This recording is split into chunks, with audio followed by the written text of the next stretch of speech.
What's up guys, this is ScherBR talking, welcome back to my channel. In today's video I will show you how I'm farming the stage number 20 for Daft's Halloween Parade, the newest event from Halloween. This event is actually pretty hard to farm because the boss has a tons of HP. There's a new equipment called the Skeleton Protector. The HP cap for farming is 1980s, obviously more than the game shows. There is 2 drops. Those 2 drops will allow you to get plenty of things on the shop, but also there will be a 3rd drop that is this ticket. Use this ticket to get gold pieces, platinum tickets, and welfare pieces. I'll show you later this. There's also some daily supplies that you can get for forging. Sadly, this event does not have any type of rainbow weapon. Like the past 2 events, they didn't make one here. I hope that they keep doing for newest events. The ticket that you get is the Halloween party ticket, and then you use this party ticket in this event called Happy Halloween Party to get your gold pieces, platinum tickets, and welfare styles. Once you clear it once, you can use all your tickets at once and get all the materials super fast. That's actually pretty nice. Also, don't forget to do 30 runs of the 333 event because you still get gold pieces and Testament of Might here. I forgot yesterday and I lost. Now, there is also a new daily thing here, Azami Super Training Dojo. You have to bring characters that are not on level 50 since you'll be getting style pieces for them. Do it with your new summons so you can max these characters. Besides, let's get back into the event. And the shop here is actually pretty nice. There's plenty of things to get, and there are tickets to get directly here. The new equipment, the gold pieces, amplify badges always coming at 3. Platinum tickets, and remember the party boosters that will give our characters higher status when farming, and gold pieces and books. One thing to say is that this time the characters that are featured for more status are the Slash, Blunt, and Sun, and the new banners. So you can use the party booster to make everyone gets 3 times the status. But now let's talk about the farming itself. Well, stage 20. Daft has plenty of HP. It's weak to Slash and Blunt, but super weak to Sun. But something is pretty different here. You start with 20 BP, and this changes the rotations for some characters because sometimes their strongest attack is the 2nd attack, and then it's cheaper than the 3rd one. And in this game, Auto will use this costlier skill instead of the one that you want sometimes. Like, in the case of Roufas, his strongest attack is the last one with a higher BP cost, but in the case of other characters like Rukh, the strongest attack is Remoral, and you cannot get it to cost more than Nutcracker, so he will never use Hammerroll on this event, making a waste since he's actually perfect for this. Robin Gao is another one, because she has Sparkling Eyes. This is an attack that attacks 2 times. It's extremely strong, but you can only make it cost 12 VP. That is the lowest cost for Blazing Core, so she would never use this on Auto.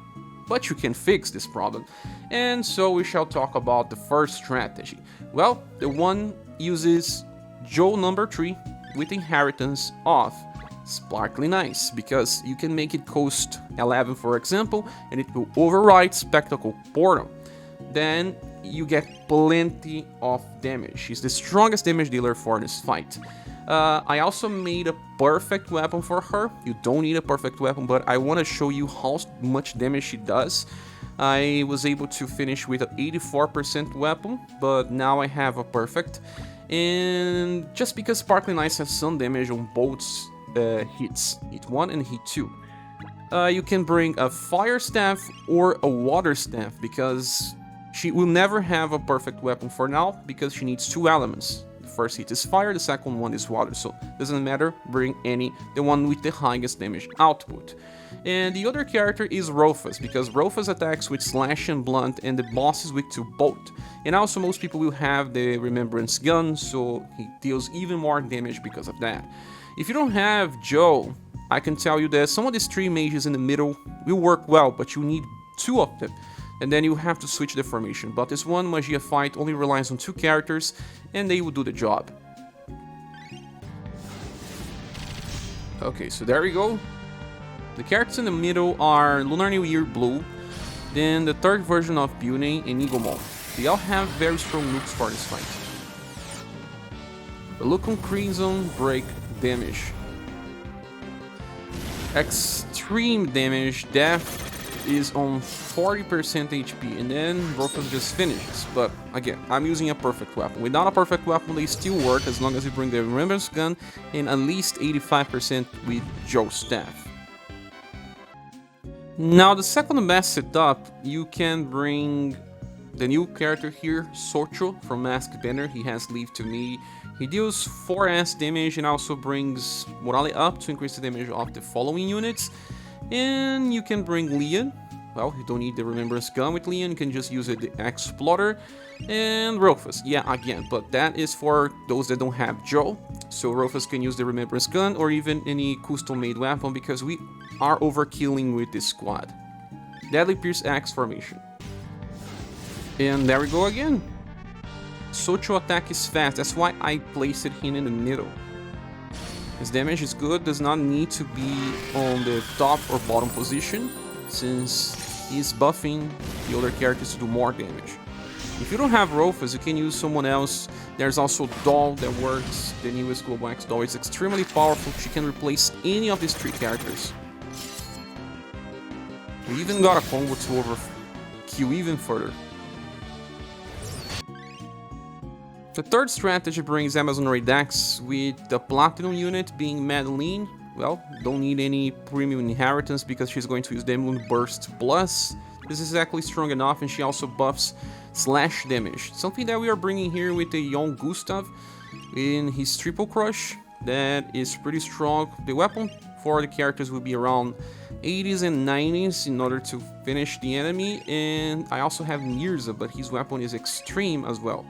In this case is 93%. Because of left fork. Left fork buffs his STR every hit, so the damage here is insane, and they will all work well together on Naoto. If you don't have a young Gustave, you can bring the new Silver, but she will take time to max. And these 3 characters together work well. If you don't have Madeleine, you can also bring Platinum Sith, but I don't know if she's going to help us much with damage.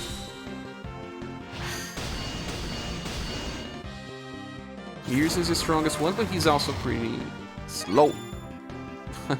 Look.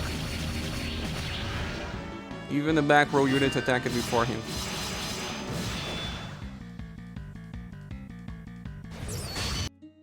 Well, the next strategy brings a Hurricane formation, and because this one increases damage by martial arts a lot in the front line, I'm using Boston with Tiger Break, because the boss is mostly weak to Sun, then Blunt.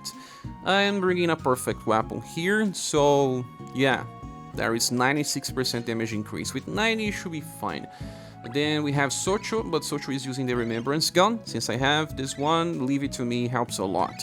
And then in the middle you can bring a strong mage like Byunei 3 with her Trinity Blaster, or Byunei 4 by inheritance of Trinity Blaster, and Lunar New Year Blue. You don't need both, just one to help out with damage, or even Eagle Maul like I said before. 3 characters, 2 trainees. If you don't have So-cho, another character that should work well here is Global X Doll. Global X Doll increases the damage of the following units. I do believe that So-cho helps a little more, but it's not much different.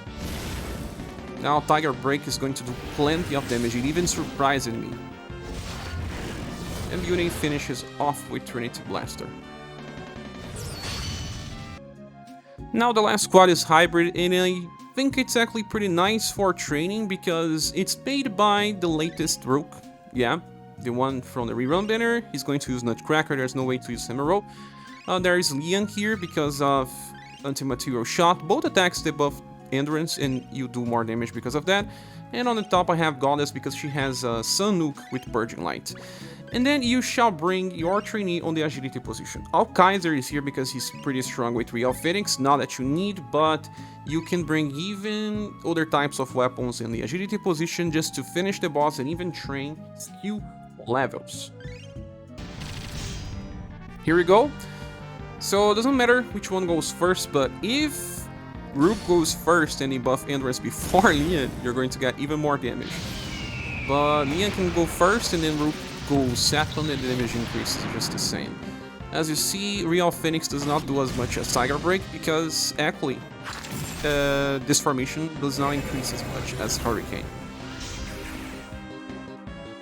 Like I said, you don't need El Kaiser, I'm showcasing him here just as an option, since the other characters will do quite enough damage. And that was the last strategy, guys. Thank you so much for watching. I hope this can help you with your farming. Please subscribe if you haven't. If you want to support the channel, there are links in the description of the video. I hope to see you soon in the next one. Bye.